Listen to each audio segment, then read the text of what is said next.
The old iron gate gave its usual groan when I pushed it open, but what came after stopped me in my tracks. Laughter, light, careless, carried across the courtyard. It didn't belong to anyone I knew. From the veranda, voices overlapped. In casual conversation, the kind that comes from people comfortable in their surroundings. Inside, two strangers sat sprawled across the wooden chairs my father had chosen himself, their shoes pressed into the marble floor he once insisted we polish every month. Their bags were against the wall as if they'd been here for days. My sister stood in the doorway, speaking to them with an ease that made me feel like the intruder. No explanations came, no introductions. The sight lodged itself somewhere deep, a moment so sharp it didn't need raised voices to cut. I walked back out without demanding answers, already certain they would be unsatisfying. Some things are better understood in silence, and I knew my questions could wait. My memory, however, would not. Long before that afternoon with the strangers, the house stood as the one thing in my life that felt untouchable. The structure itself wasn't grand by today's standards, but it carried a weight no modern place could match. Every wall seemed to hold the sound of conversations that mattered. During long power cuts, and lying awake at night, listening to the monsoon rain drum against the old tin roof. The courtyard had seen its share of laughter, wedding dances, and late-night family debates. It wasn't just a property. It was a living witness to our family's history. Amina and I had always been different. She thrived in the structured, polished world of corporate offices in another city, while I stayed closer to home, running the small business our parents left behind. We didn't see each other often, but our relationship was steady. We weren't the type to talk every day, yet we understood each other's boundaries. Years ago, over tea on that very veranda, we made an unspoken pact that later became a clear agreement. No matter where life took us, the house would remain as it was. Neither of us would sell it, rent it, or make changes without the other's consent. It wasn't just about ownership. It was about respect for where we came from. I never doubted her on that. She had no reason to cross that line, and I had every reason to believe she never would, at least. That's what I thought before I learned how fragile some promises really are. A month before the day with the strangers, Amina called from the road and said she'd be in town to handle some personal paperwork. Nothing urgent, nothing that needed my time. She kept it light, the way people do when they don't want follow-up questions. At the time, there was no reason to push. We had always treated the house as neutral ground, above our individual plans. 2 weeks later, a neighbor mentioned a man taking measurements outside the front gate. Probably a contractor, he said, then added, or an agent. That last word lingered longer than it should have. Curiosity rose, but so did a small embarrassment for doubting her. We had an agreement.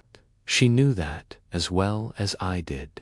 Came the first thread to pull. Floated back through the doorway. No mention of repairs, no mention of routine maintenance. Denial tried to help me out. Maybe she was advising a colleague. It would have been easier to believe that. The confirmation arrived in the most ordinary way, an email misaddressed by a hurried property agent.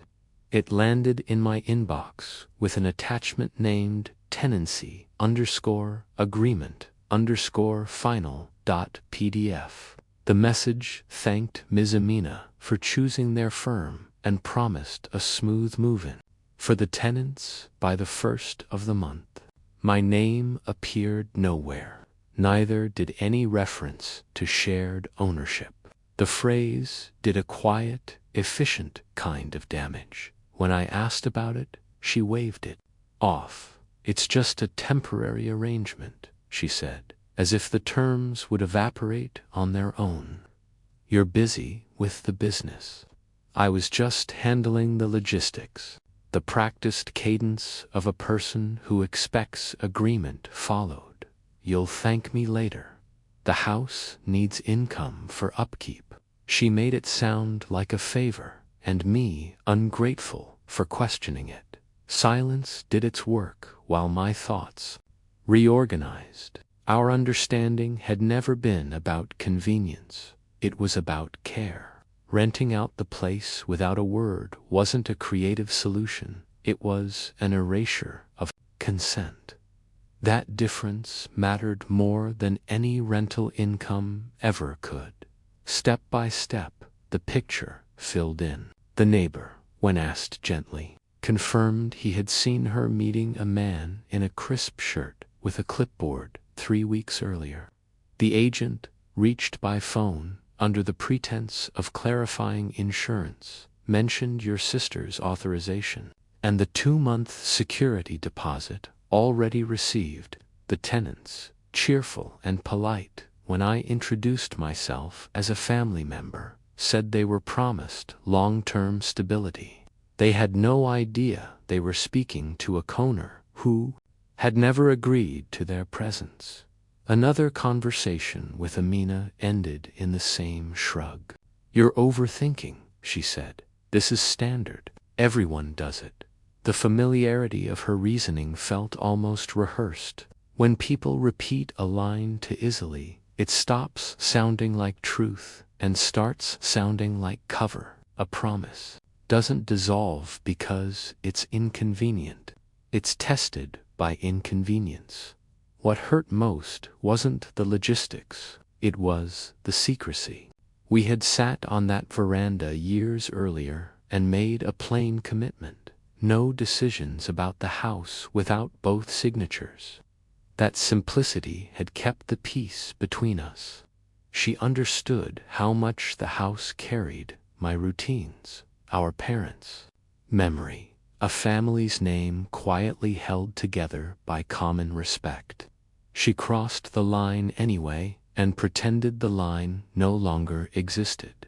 Stakes became clear with every new detail. This wasn't about whether tenants were decent people. It was about whether our history could be handed over by one person acting alone. Property rights are ink on paper.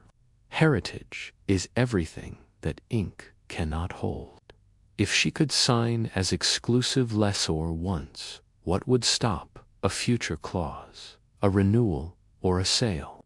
In quieter moments, the disappointment settled into something steadier, a decision to treat this like the business problems I solve every week. Facts first, assumptions later.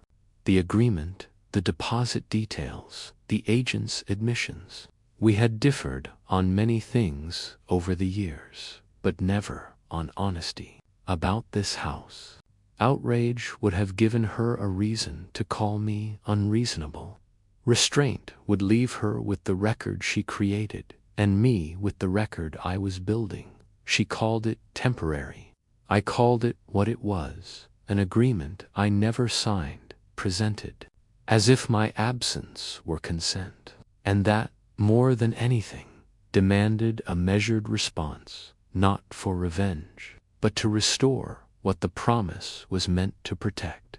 When we finally stood in the same room to address it, I let her speak first.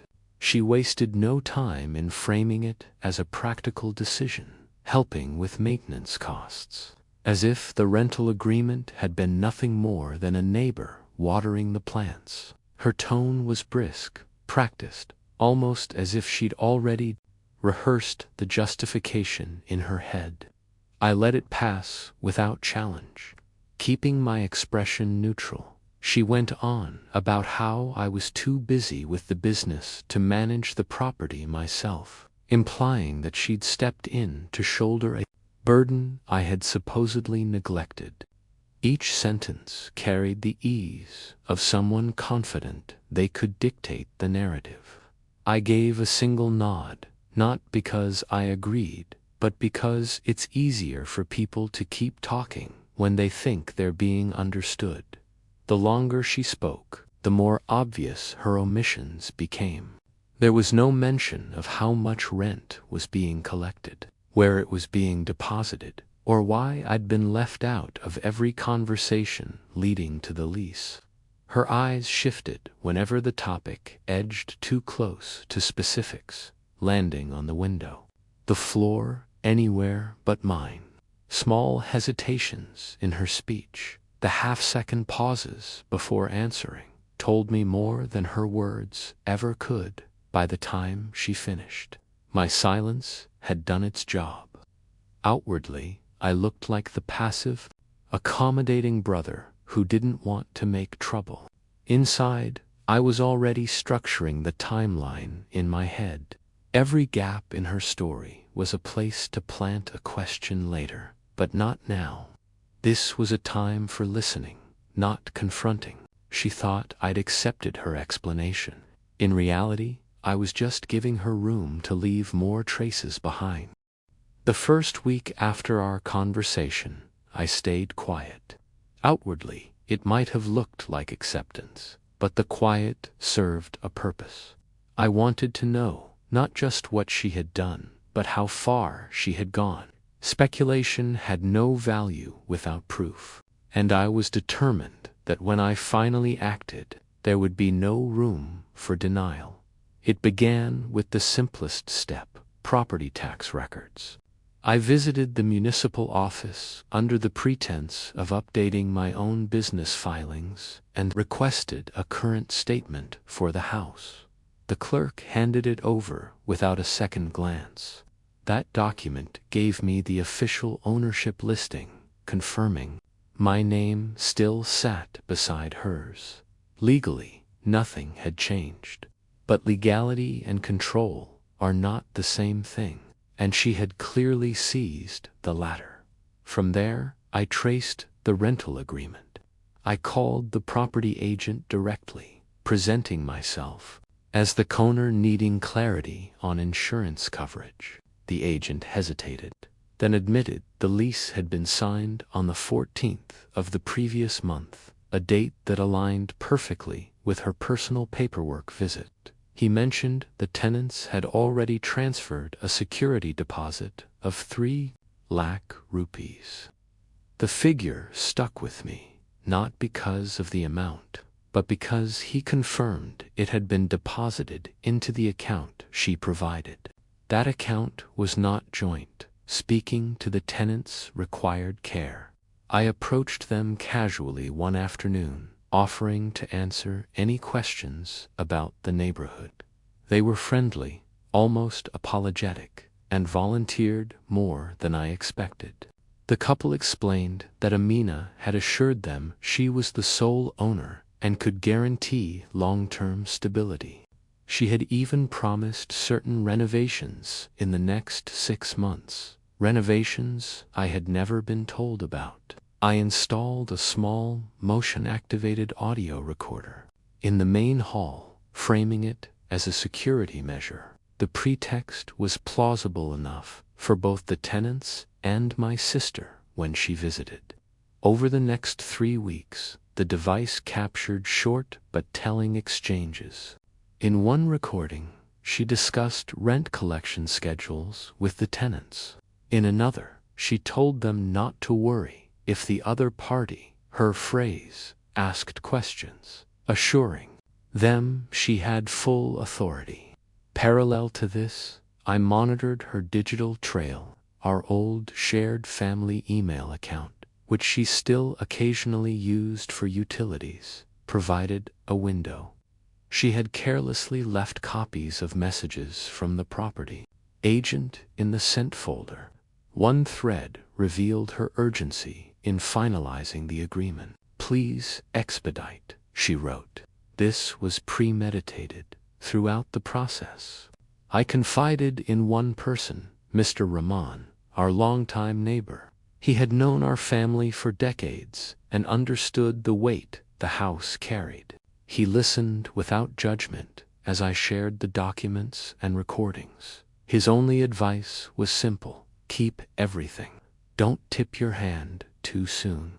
It was the same instinct I'd been following, but hearing it from someone removed from the family dynamics reinforced my resolve. Piece by piece, the file grew.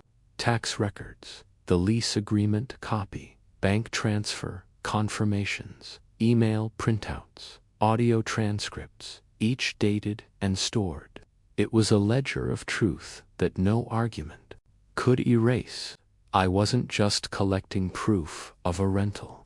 I was building an undeniable timeline of deliberate exclusion. By the end of those 2 months, the picture was sharp. This wasn't a case of her making a quick decision under pressure or misjudging the situation.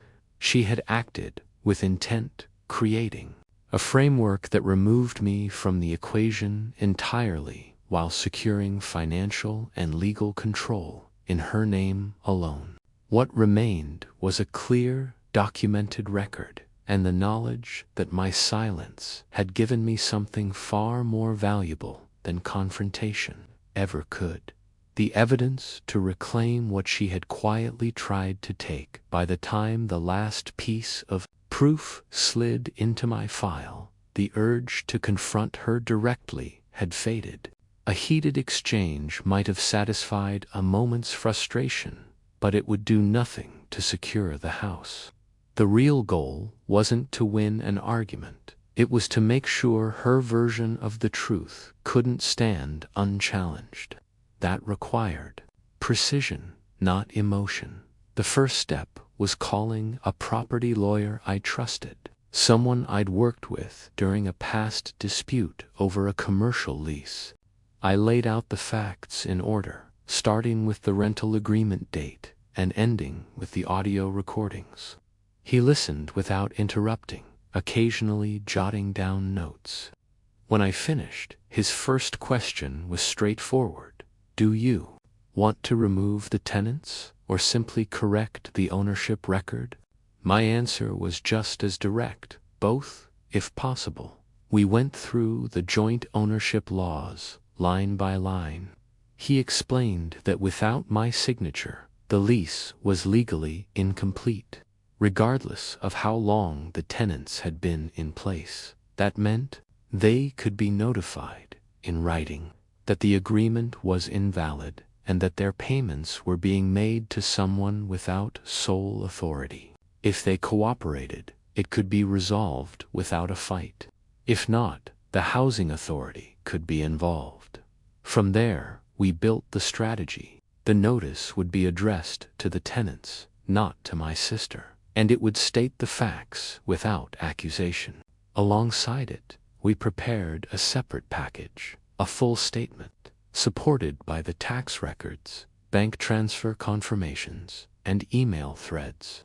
This second package would remain sealed unless the situation escalated, ready for submission to the housing authority on short notice. We discussed contingencies. If my sister tried to renew or alter the lease, we'd request an immediate injunction. Every move was designed to be legally clean, unambiguous, and difficult to dispute. My lawyer's advice was to act as though I expected compliance, but be ready for resistance. Outside of those meetings, I told no one except Mr. Rahman. Even with him, I kept the details limited to timelines and process. The fewer people who knew the full scope, the less chance there was for word to reach her before I was ready. That assumption was my advantage, and I intended to keep it intact until the moment it no longer served me. By the end of the week, the notices were printed, signed, and dated. The sealed packet for the authorities sat in my desk drawer, labeled and ready. I didn't need to imagine. a confrontation or craft, a speech to her. The documents were the speech. My role now was simply to wait for the right moment to let them speak for me.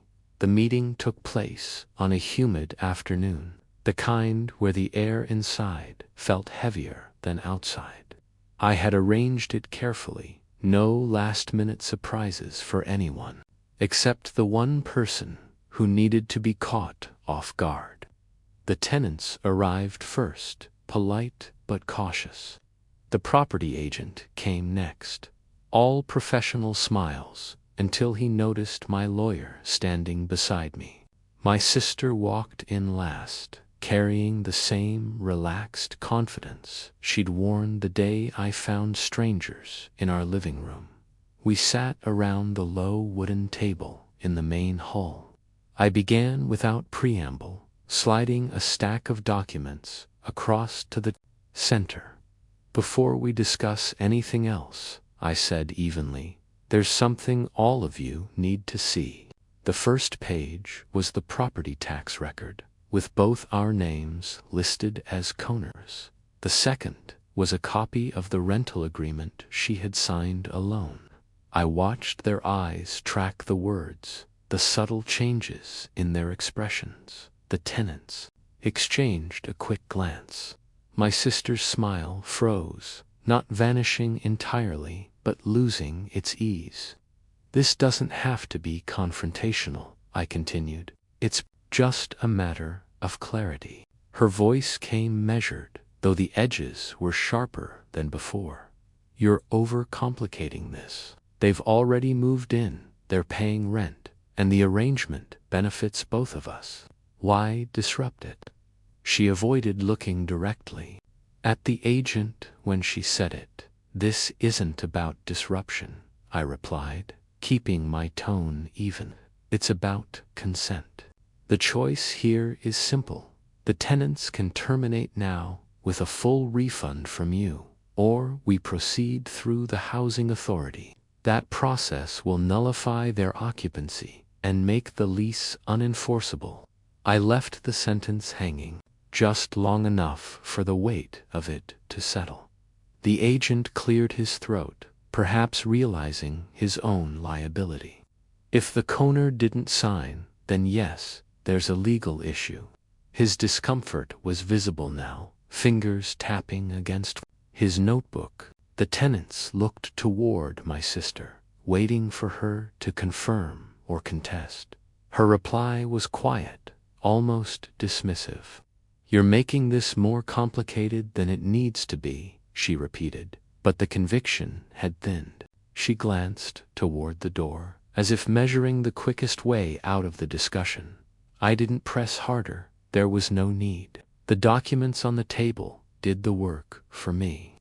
My lawyer summarized the position once more for everyone's benefit, making it clear that if the matter escalated, the paper trail we had assembled would hold. The tenants, after a few moments of whispered discussion, leaned forward. "We'd like to end the lease," the husband said. "We don't want to be in the middle of a dispute." The decision landed with finality. The agent nodded stiffly, already mentally drafting the cancellation paperwork. My sister sat back in her chair, hands clasped together, eyes fixed on the floor. There was no argument left that wouldn't make her look worse. The control she had been certain of was gone, not taken by force, but undone by the simple act of putting the truth in front of witnesses. As we wrapped up, I thanked the tenants for their understanding and told the agent I expected the refund to be processed directly by her. My lawyer gathered the papers, sliding them back into the folder with quiet precision. She didn't speak again before leaving, and I didn't try to stop her. The point had been made, and not by raised voices or accusations, but by the steady, deliberate exposure of facts she could no longer shape to her advantage. 3 months after that meeting, the house felt whole again. The tenants had left without a dispute, their departure handled quietly through the agent. There were no drawn-out legal battles, no public confrontations, just a slow return to normalcy. The front gate no longer greeted unfamiliar cars, and the rooms carried the stillness I had grown up with. On paper, nothing had changed, but in reality, everything had shifted back into balance. My sister never apologized, and I stopped expecting her to. Instead, her calls came less often. Conversations kept to neutral topics that skimmed the surface. It wasn't avoidance so much as an unspoken understanding that certain subjects were closed. I didn't push for reconciliation or explanations. Distance had its own usefulness, especially when it preserved peace. Keeping that space allowed me to see the bigger picture. I hadn't won by outmaneuvering her or proving a point in front of an audience. I had simply held the truth long enough to let it speak for itself. The house was never about profit or convenience. It was about continuity, about keeping something intact that carried the weight of everyone who had come before us. There's a kind of satisfaction in knowing you acted without lowering yourself to the same tactics you were fighting against. Silence, when paired with preparation, doesn't weaken a position. It strengthens it.